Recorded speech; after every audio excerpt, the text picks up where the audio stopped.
Hello, Druid. Hello, Druid. Chaser Red 2 calling. Are you receiving me? Over. Hello, Chaser Red 2. Druid Control answering. Receiving you loud and clear. Are you receiving me? Over. Hello, Druid. My engine is packing up. Request permission to land immediately. Over. Druid answering. Okay. Inflate. Inflate. Listening out.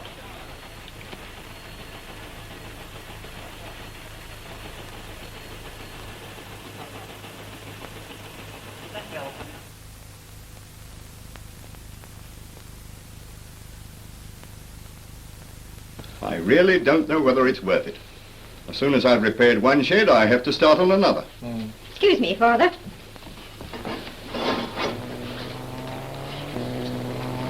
Cigarette? Oh, thanks. I thought you promised me a quiet holiday down here.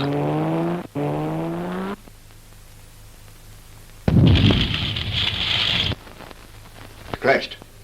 Come on. They'll need help.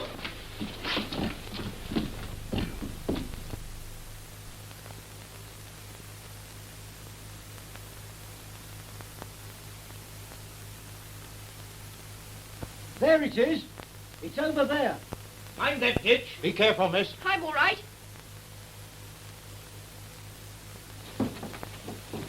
Shiny torch here, Helen.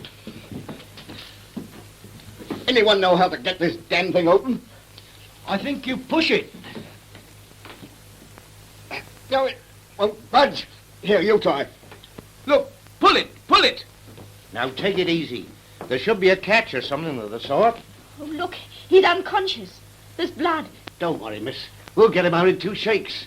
If you push and don't pull, push, damn you, can't you see? Damn yourself. Oh, please don't quarrel. Isn't there a catch or something you pull out? I can't find one. Give me that axe. Here. Take care, don't hit the pilot. Leave it to me. My God, you may have killed him. Oh, Father. It slipped. I warned you. Well, we can get at him now. Wait, there's some kind of button here. You've shorted something. A plane's on fire. Back, for God's sake. Quick, quick. Get back, miss. Get back, I tell you. What should we do? What should we do? We can't leave him like this. We must try something. Too late now. There's nothing you can do now.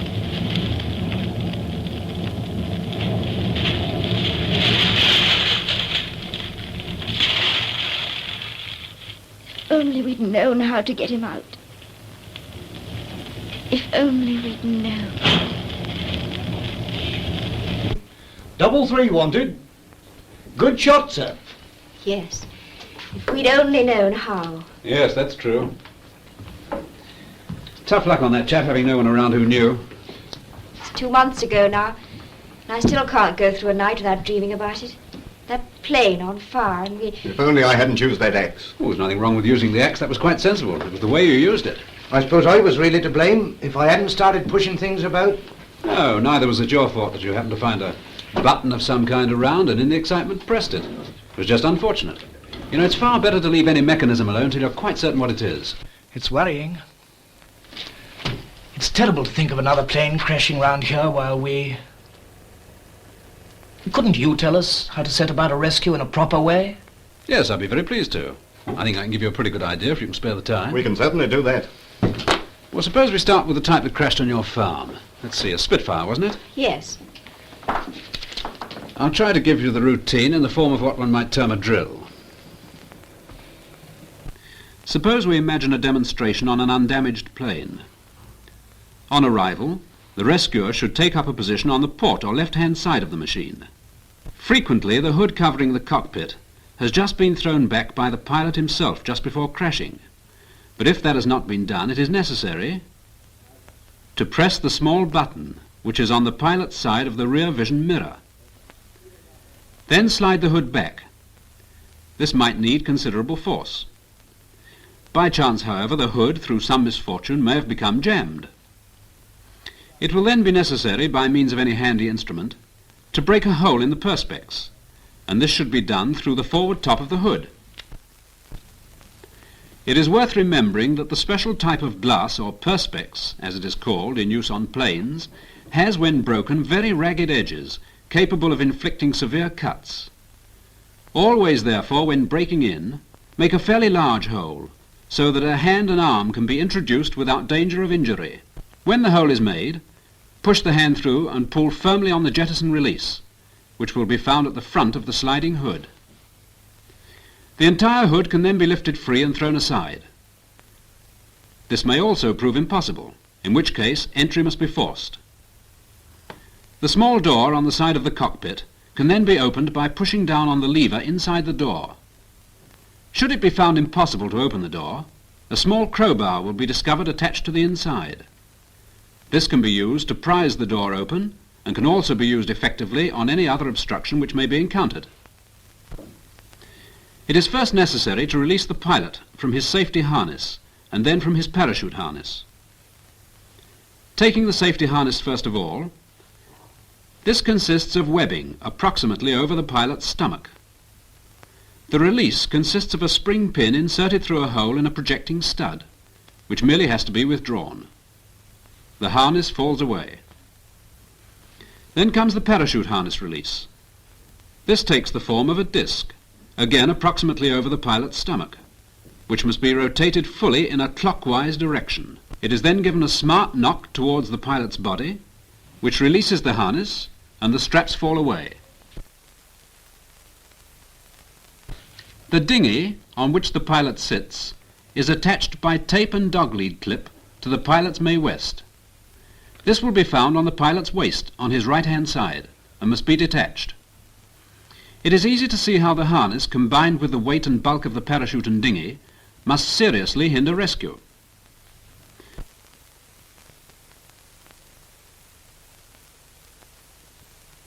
Another way of attaching the dinghy to the pilot is by means of a spring clip.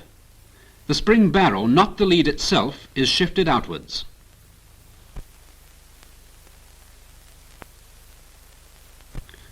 Next, remove the pilot's helmet and attachments. To do this, release simple press stud on lower right-hand side of pilot's helmet, thus releasing the chin strap. Then lift off as carefully as possible in case of head or neck injuries.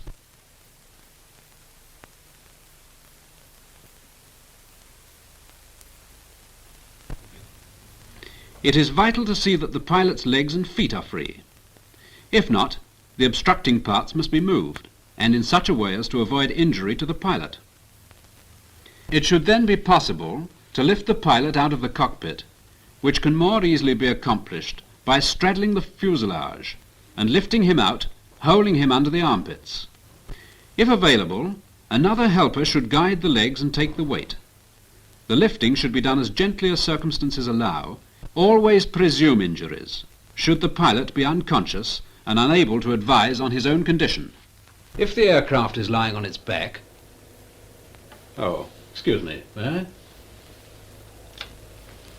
If the aircraft is lying on its back, endeavour to lift up the tail slowly.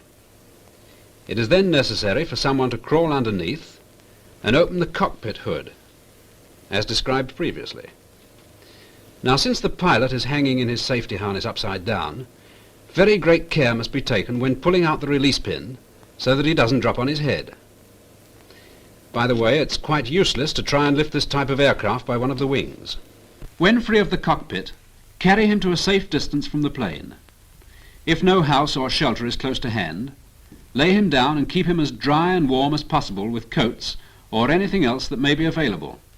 Then await the ambulance. Should there, however, be evidence of some more or less minor injuries, obviously requiring first aid, it is well worthwhile looking for the first aid box. This will be found by opening a small panel in the fuselage situated on the port or left-hand side and towards the rear. Well, that in brief is how to release the pilot from a Spitfire, and the general procedure holds good for all types of fighters. Of course, there are differences with other planes, particularly with regard to the method of entry. For instance, take this Typhoon.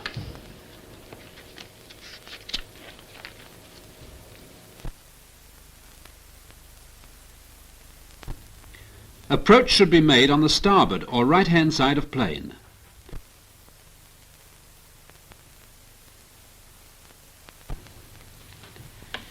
If both the windows are closed, a door can be opened by means of a hand grip on the outside.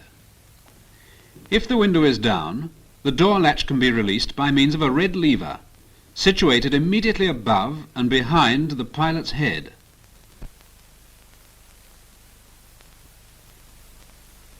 Once the door is open, the hood itself lifts up. If the doors are in some way jammed, the only means of ingress is to smash open a window. There are two small levers situated right and left of the cockpit, immediately forward of the doors. If these are pulled, both doors and roof can be lifted off in their entirety and thrown aside. Easy access to the pilot is thus obtained.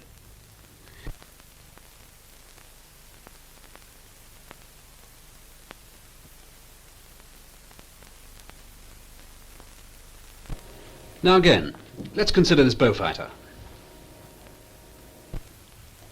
As you see, it is of a decidedly different type and carries a crew of 2.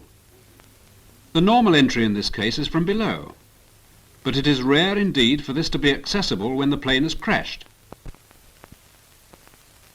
In this case, the rescuer must go up on the starboard or right-hand side wing. A small red lever is well in evidence at the bottom of the window. There is no means of reaching this except by breaking the glass around it. The lever is pushed to release side panel. This done, a lever situated top centre of the opposite or port side window is moved backwards, releasing the safety catch. Meanwhile, if there is more than one rescuer to hand, someone else should be attending to the observer. A hole must be broken in the observation dome, in the port or left-hand side of the plane. At the edge of the fuselage are two small levers, one to the front and one to the rear. When these are pulled, the dome can be lifted on hinges. The observer must be released from his harness in the way already described. It may be that when the plane crashed, the observer was engaged on other duties somewhere forward in the body of the plane, in which case the rescuers must enter through the dome and search for him.